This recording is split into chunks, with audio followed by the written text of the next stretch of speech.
Pueden tomar asiento. Que el Señor les bendiga. Damos gracias a Dios por este tiempo acá.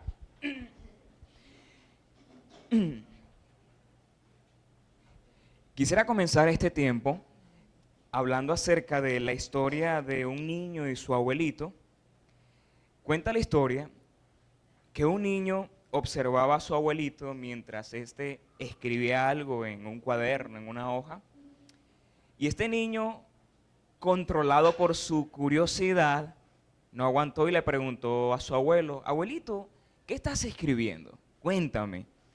¿Es una historia que habla de ti o una historia que habla de mí?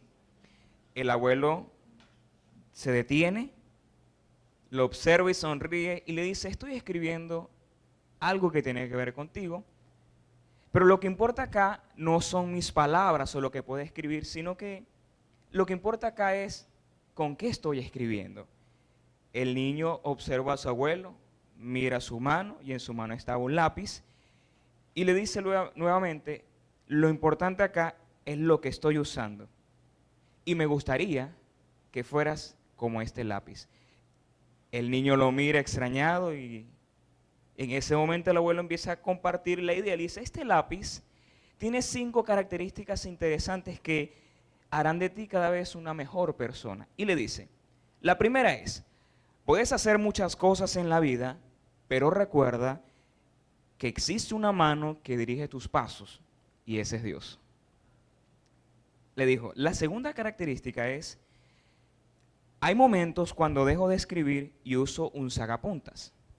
Aunque es doloroso, es necesario para sacar lo mejor de nosotros. La tercera lección es que cuando cometemos un error al escribir, usamos un borrador.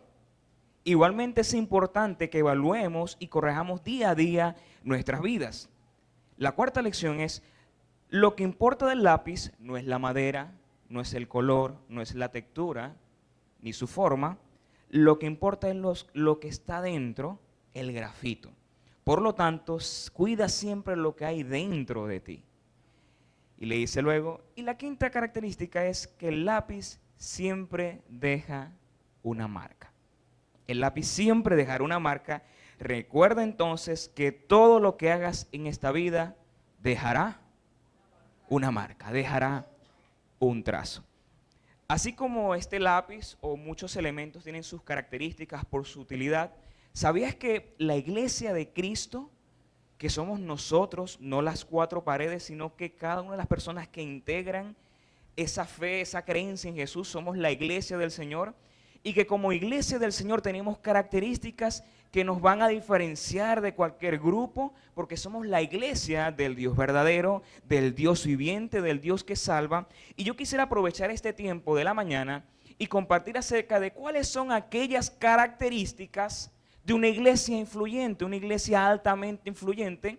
Y cuando yo me hago este tipo de preguntas, yo me alegro porque encuentro en la palabra de Dios la respuesta a esta interrogante. Y yo veo en la palabra de Dios, en la Biblia, que hay una respuesta y nos dice cuáles son las características de una iglesia influyente. El pastor Ilcías leyó hace poco algunos versículos, pero quisiera tomarme un tiempo para volver a leerlos y reflexionar y ver qué podemos extraer de esta lectura y qué principios o cuáles son las características que hacen de una iglesia que ya pueda ser una iglesia que marca la diferencia, que sea influyente. Dice la Biblia en Hechos 2, 42 al 47, se mantenían firmes en la enseñanza de los apóstoles, en la comunión, en el partimiento del pan y en la oración.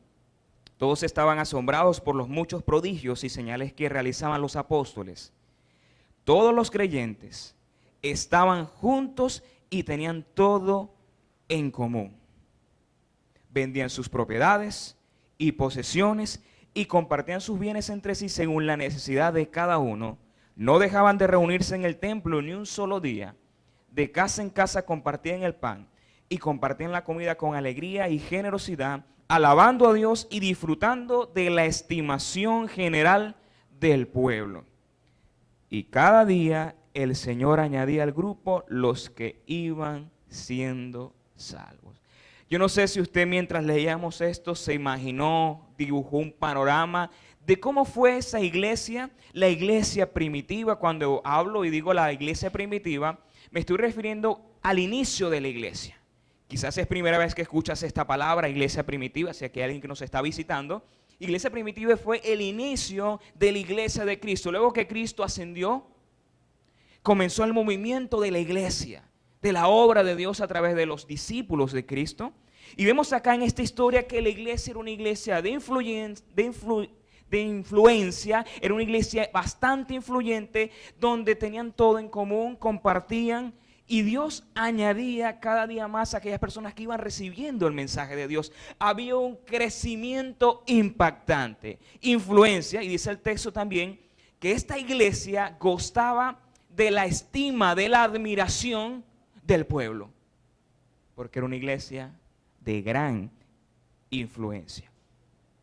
Y yo veo acá varias características, y la primera característica, considerar que nos sirve a nosotros para reflexionar y volver a encontrarnos con esas realidades, y es que una iglesia influyente se caracteriza por tener una gran enseñanza, enseñanza bíblica. Dice el texto, se mantenían firmes en la enseñanza de los apóstoles.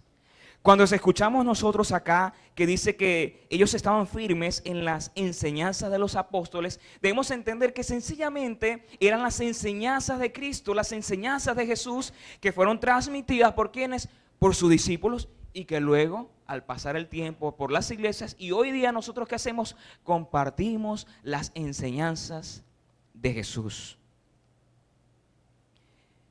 Era ahora responsabilidad de ellos compartir dichas enseñanzas, y estas enseñanzas eran un pilar dentro del movimiento de la iglesia. La iglesia no solamente conocía la palabra de Dios, sino que admiraba, era devota a la palabra de Dios, porque entendía que la palabra de Dios era el todo, era todo lo que ellos podían tener. En primer lugar, porque la palabra de Dios es el alimento espiritual de cada uno de nosotros.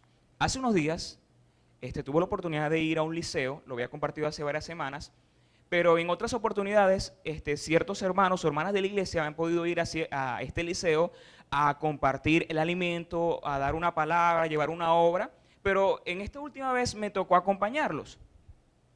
Y una de las cosas que escuchaba en uno de los profesores era que es tanto la necesidad que hay acá en el liceo donde fuimos a visitar, que habían casos donde muchos chicos estaban haciendo deporte y en el proceso de ejercitación se caían desmayados.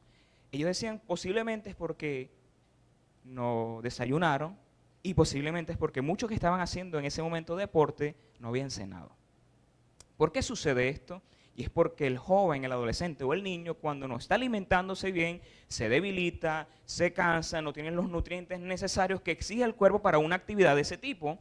En lo espiritual, nosotros cuando descuidamos la enseñanza de Dios, la palabra de Dios, podemos debilitarnos, podemos sentirnos desanimados, podemos cansarnos, y hay una posibilidad muy grande de que podamos caer. ¿Por qué razón? Porque hemos descuidado la palabra de Dios como nuestro alimento.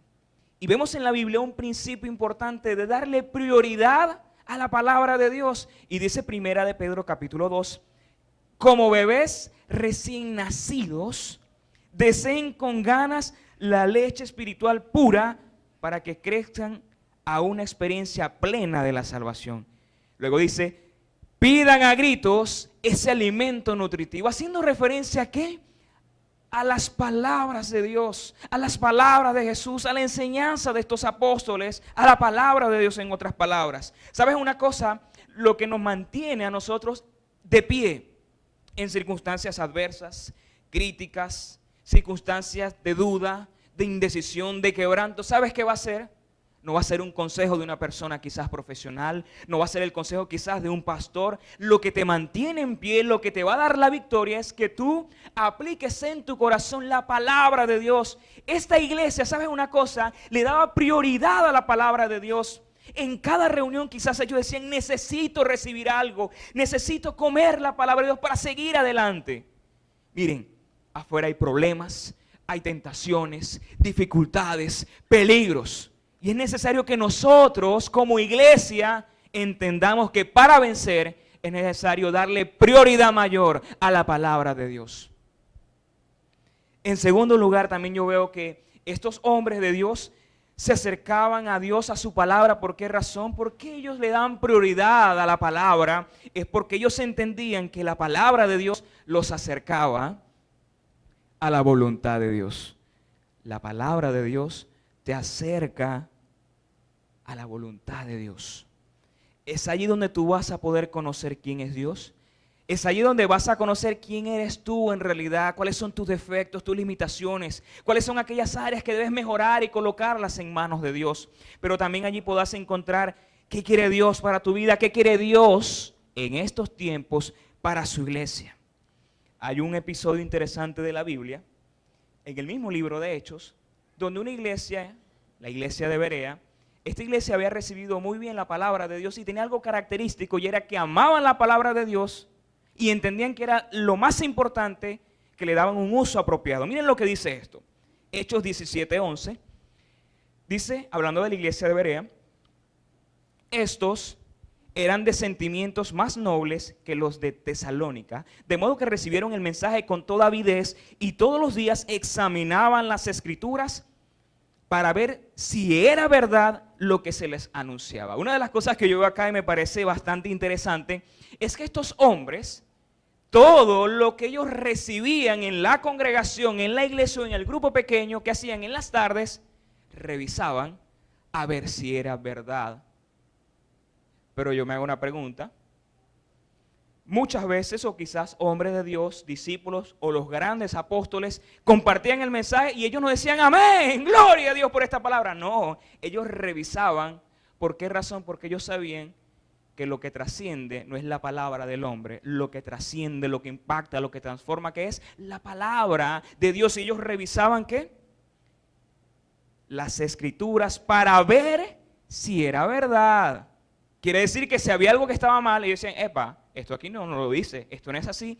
Una de las cosas que nosotros como iglesia tenemos es una frase, un eslogan que habla de cuáles son nuestros valores o hacia dónde queremos apuntar. La frase usted quizás la ha escuchado muchas veces, aparece en el boletín también, que dice, somos una iglesia bíblica en su contenido, auténtica en su naturaleza, bondadosa en su actitud y actualizada en su enfoque. Pero la primera frase comienza diciendo, somos una iglesia bíblica en su contenido. Lo que nosotros tratamos siempre de enseñar es la palabra de Dios aplicada a los tiempos de hoy.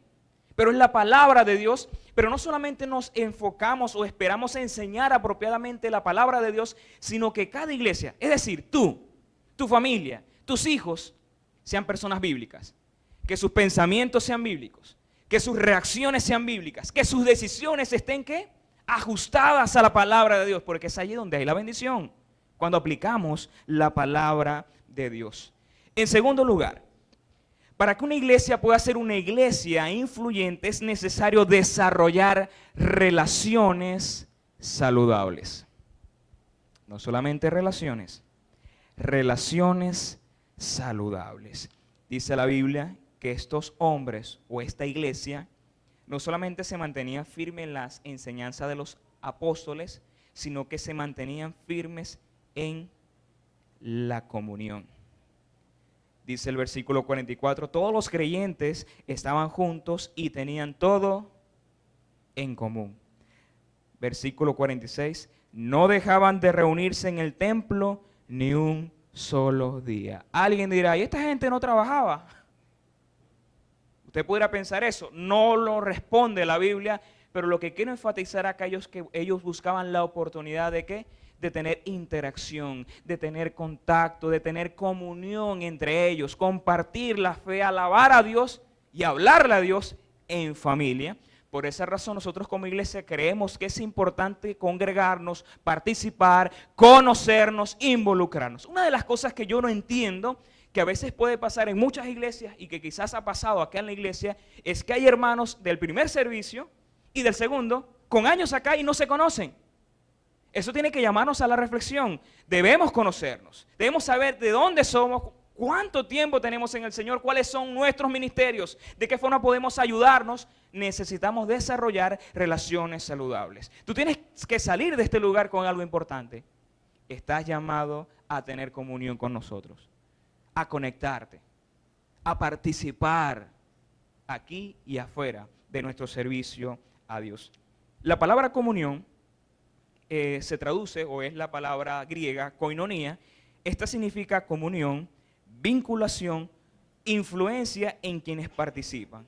Un autor sugiere que la palabra koinonia habla también de coherencia entre sus miembros, de la unidad armoniosa de los creyentes. Y esta koinonía, esta comunión está sustentada en algo importante. Efesios nos dice, sean siempre humildes, humildad, amables, sean pacientes unos con otros y tolérense las faltas por amor. Hagan todo lo posible, ¿por qué? Por mantenerse unidos en el Espíritu y enlazados mediante la paz. Una relación saludable está sustentada ¿en qué? Humildad, amabilidad, tolerancia y amor. ¿Y esto se desarrolla ¿dónde? En la iglesia, en familia, no aislado, no escondido. Es a partir de la interacción social que podemos nosotros desarrollar lo mejor de Dios en nosotros. ¿Por qué razón? Porque eso agrada a Dios. Dice el Salmo 133. Qué maravilloso y qué agradable es cuando los hermanos conviven en armonía. Pues la armonía es tan preciosa como el aceite de la unción que se derramó sobre la cabeza de Aarón. Este Aarón era un sacerdote que corrió por su barba hasta llegar al borde de su túnica. La armonía es tan refrescante, quiere decir que en la comunión hay refrescamiento, como el rocío del monte Herbón que cae sobre las montañas de Sión. Y allí el Señor ha pronunciado ¿qué? O sea, en la unidad hay bendición, en la comunión hay bendición. Es allí donde Dios pronuncia bendición, incluso la vida eterna. La evidencia más tangible de que Dios vive y reina en nosotros, ¿sabes qué es? La unidad. Y en estos tiempos, como iglesia, necesitamos estar, mire para acá, unidos. ¿Sabes que Jesús en Juan capítulo 17 oró por eso? Para que seamos uno, así como Él es uno con el Padre. Y siendo uno es que la gente va a conocer, va a saber que verdaderamente nosotros somos hijos de Dios. Otra cosa interesante de esta comunión es que en la comunión hay fortaleza, fortalece al creyente. Los delfines son unos animales muy interesantes por muchas razones, pero hay una, y es que cuando uno de ellos se enferma, está mal herido, los demás delfines lo asisten. Si él de repente por una herida, una enfermedad no puede subir, no puede estar en la superficie para poder respirar, los demás empiezan desde abajo a empujarlo para que él pueda. Pero lo bonito de esto es que no solamente uno o dos delfines participan en ayudarlo, sino que todo el grupo empieza a tener esa ayuda de interacción para que él pueda respirar. Qué interesante ver que estos animalitos tienen una actitud de ayuda, de responsabilidad mutua. Dentro de la obra de Dios, nosotros tenemos que ser personas de apoyo, de fortaleza. No solamente reír con los que ríen, sino llorar con los que lloran. Pero esto no es un asunto donde la responsabilidad recae únicamente sobre los ministros o un líder, un diácono, un pastor, sino que es responsabilidad de, ¿quién es? De ustedes. Yo soy responsable de ustedes, pero ustedes son responsables también de mí. Nos debemos ayudar y apoyar. Y esto es una de las características que yo veo acá en la iglesia primitiva, era que ellos desarrollaban grandes relaciones de modo que podían animarse, fortalecerse, pero también levantarse cuando quizás uno de ellos estaba agotado, caído, golpeado quizás por causa del pecado.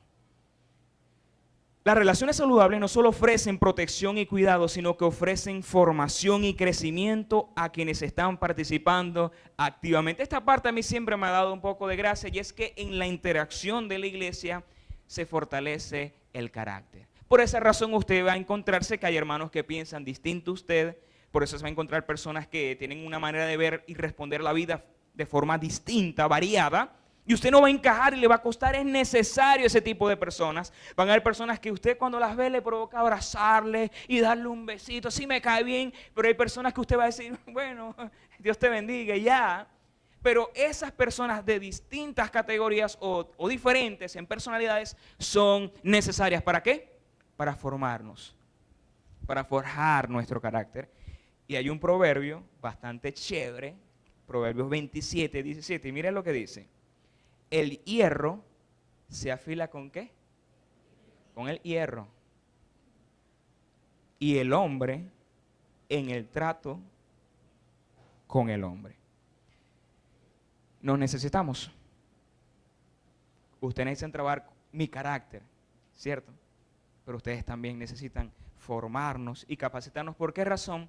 Porque Dios quiere sacar lo mejor de su iglesia. Dios quiere usarte para bendecir, pero si aquí no te has formado, es necesario que te forme aquí para que tú tengas la victoria allá afuera. Por eso tú vas a entender, ya entiendo todo, ay, tanto tiempo, ya entiendo, es necesario ser formado. Pero la iglesia no solamente se caracterizaba por ser bíblica, por enfocarse en la palabra de Dios, en el hecho de las relaciones saludables, sino también en el compartir. Compartir el pan. Dice que se mantenían firmes en el partimiento del pan. Muchas veces el partimiento del pan se refiere en el libro de Hechos a la cena del Señor. Pero también se refiere al compartir, bueno, toma mi alimento, toma mis propiedades, te ayudo con esto. Mira, tienes una necesidad, tranquilo, aquí está, te lo presto, te lo regalo. De eso se trata la Biblia. De tratar de compartir con los demás lo que nosotros tenemos. Que si tú tienes abundancia y otro tienes que, quizás escasez, tú, por el amor que te mueve, tú dices, yo voy a compartir lo que tengo con él, porque él necesita. También se refiere a compartir todo bien material, como vengo diciendo. Dice Hechos, el versículo 46, que de casa en casa compartían el pan y compartían la comida con alegría. O sea, no tiene sentido que tú compartas algo. No, así no funciona, así no es la fórmula. Con alegría y generosidad, es algo que sale del corazón del hombre. Yo quiero contarle dos historias reales. La primera sucedió hace 2000 años. La segunda historia sucedió hace quizás unos pocos años. La primera es, la Biblia lo dice, Jesús estaba con una multitud grande, 5000 personas más o menos, y se hizo tarde y la gente tenía hambre, y Jesús le dice a los discípulos, hey, hay que darles de comer. Los discípulos dicen, ¿qué vamos a hacer? No tenemos dinero, no tenemos nada. Pero aparece en escena un niño y el niño comparte lo que él tenía, que eran 5 panes y 2 peces. Pero la historia usted quizás la conoce muy bien, pero yo quiero resaltar que en realidad uno se enfoca quizás en el milagro, pero a veces uno olvida que todo comenzó por el gesto desinteresado de un niño al ofrecer lo que él tenía. 5 panes y 2 peces. Y desde allí comenzó el milagro, por un niño que con generosidad, con alegría, compartió lo que tenía. Esto sucedió hace 2000 años, pero hay una historia de un joven que asistió a una iglesia en un momento, quizás fue cristiano, no sé si es o no es, pero él estuvo en una iglesia, y en la iglesia era esa iglesia particular que a veces tienden a manipular a las personas para que den, para que ofrenden. Ustedes quizás las conocen, hay iglesias lamentablemente así. Y en la iglesia el pastor estaba predicando aquella historia de la ofrenda de la viuda. Usted conoce la historia, ¿verdad? Habían grandes personas que ofrendaban muchas cantidades de dinero y había una viuda que dio solamente unas pequeñas moneditas y Jesús dice, ella dio más, porque dio todo lo que tenía. ¿Van conmigo? Entonces este predicador estaba diciendo, el Señor les dice que tienen que dar la ofrenda de la viuda. Y tienen que ofrendar todo. Y de repente el hombre dice, ¿será que esto es conmigo? Esto es de Dios. Hay personas acá en esta mañana que tienen que dar todo, así como la viuda. Y la gente, amén, aleluya. Y de repente el chamo, ¿será que esto es conmigo? Y dice, Dios me está diciendo, decía el predicador, Dios me está diciendo que aquí hay 5 personas. Y se levantan 2 personas. Dios está hablando y se levantan 2, se levantan 3. Y dice el muchacho, ay Dios mío, esto es la quincena. Dios mío, quedan 2, Dios me está viendo. El Señor dice que hay 2, no te resistas. Y el chamo, ay Señor, que la quincena es lo que tengo. Se levanta el cuarto, queda uno solo. Queda uno, dice el predicador. Queda uno. Dios te dice, y el muchacho, Dios me está viendo. No tengo de otra, va a decir mi nombre, va a decir mi nombre. De repente el hombre estaba, ay Dios mío, la quincena. Se levanta el quinto hombre y no era él cuando Se levanta el quinto y dice, ¡wow! Señor, agarro al tipo, no, que baja, yo me voy. Y se fue. ¿Cuáles diferencias hay? Para que tú des, yo no te tengo que estar manipulando. Para que yo dé, a mí nadie me lo tiene que quitar ni exigir. Eso sale del corazón. ¿Por qué razón? Porque tú amas. Tú estás tan agradecido con Dios que tú dices, lo que tengo, lo doy. ¿Por qué razón? En primer lugar, porque compartir es una muestra de tu identificación con Cristo, que siendo Dios, no estimó ser Dios igual a Dios, sino que se humilló, Él siendo rico, se hizo pobre para bendecirnos a nosotros con su riqueza. Mi ejemplo, mi modelo es Cristo, no el hombre, es Cristo. Compartir es muestra de tu identificación con Cristo. Lo poco y lo mucho es capaz de colocarlo en manos de Dios. Lo que da y comparte lo hace con alegría de corazón. Se enfoca en la necesidad de los demás, en las necesidades físicas, afectivas y espirituales. Y en segundo lugar, compartir es una muestra de tu compromiso con Cristo. No solamente te identificas, sino que también sabes que tienes un compromiso con tu Dios y por eso das. Por amor, por generosidad. Dice Filipenses, no se ocupen solo de sus propios intereses, sino también procuren interesarse en los demás. Tengan la misma actitud que tuvo Cristo Jesús. Y en cuarto y último lugar, esta iglesia se caracteriza por mantenerse firmes en la oración.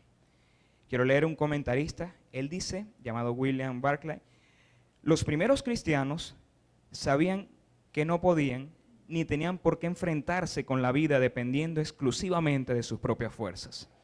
Siempre hablaban con Dios antes de hablar con los hombres. Siempre buscaban a Dios antes de salir al mundo. Podían resistir los problemas de la vida porque habían estado en la presencia de Dios. Como iglesia necesitamos orar más palabra de Dios, más relaciones saludables, más compartir, pero también necesitamos ¿más qué? Más oración, orar más, clamar más a Dios. Hay dos énfasis en este año que nosotros hemos visto cómo Dios se ha manifestado en la iglesia, ha sido el dar, pero también he visto cómo Dios está moviendo a las personas a orar, pero falta mucho más. Vamos por más, hay que orar más. Las victorias vienen ¿dónde? Allí en secreto, en la intimidad con Dios, en la búsqueda con Dios. La iglesia del primer siglo se caracterizaba porque era una iglesia perseverante en la oración, clamaba a Dios. Hubo un momento donde la iglesia primitiva pasó por la peores de las persecuciones y ellos oraron a Dios por esa situación. Y yo veo en la Biblia que ellos nos dijeron, Señor, quita el problema, Señor, coloca una barrera y protégenos. Ellos oraron de otra forma. Ellos le dijeron a Dios, versículo 29 del capítulo 4, pasamos la lámina, ahora, Señor, escucha sus amenazas y danos a nosotros, tus siervos, mucho valor para predicar tu palabra.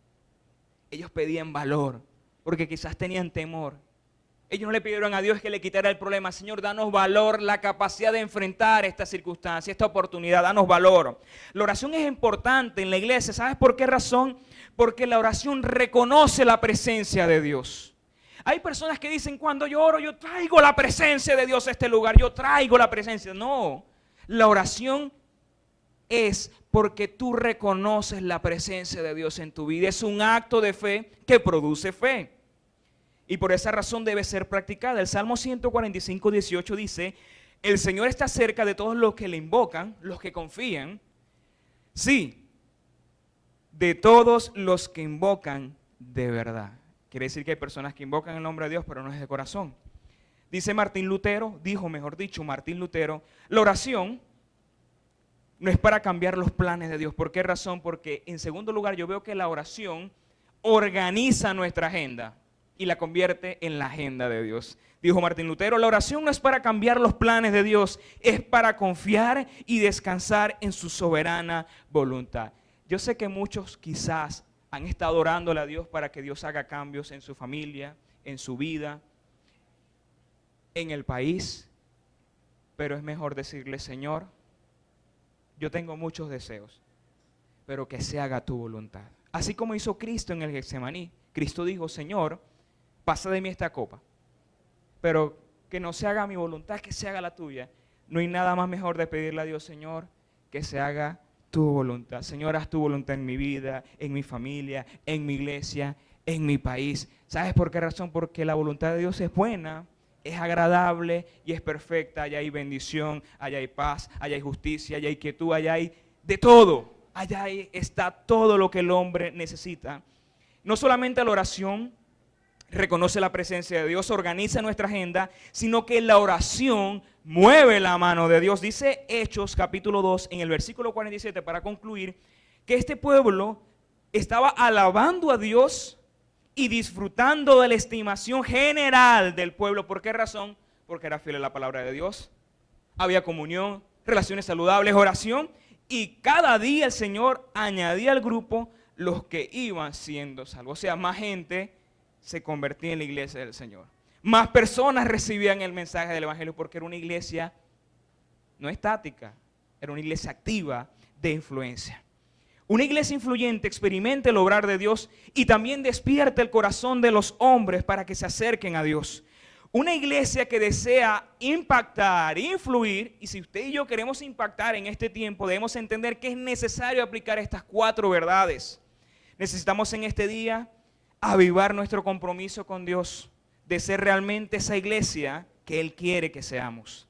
Que abandonemos la pasividad, el egoísmo, la excusa, que nos encendamos en una pasión por Dios de tal manera que podamos decir, Señor, más de tu palabra. Señor, quiero tener mayor comunión, quiero más, experimentar relaciones saludables. Señor, deseo orar más, deseo participar, que en este 2017 yo haga la diferencia. Quedan muchos meses todavía, que este sea un año de bendición para la iglesia. Yo quiero invitarte en este momento a que te coloques de pie y vamos a orar para que esto se pueda materializar en nosotros, que sea una realidad en nosotros.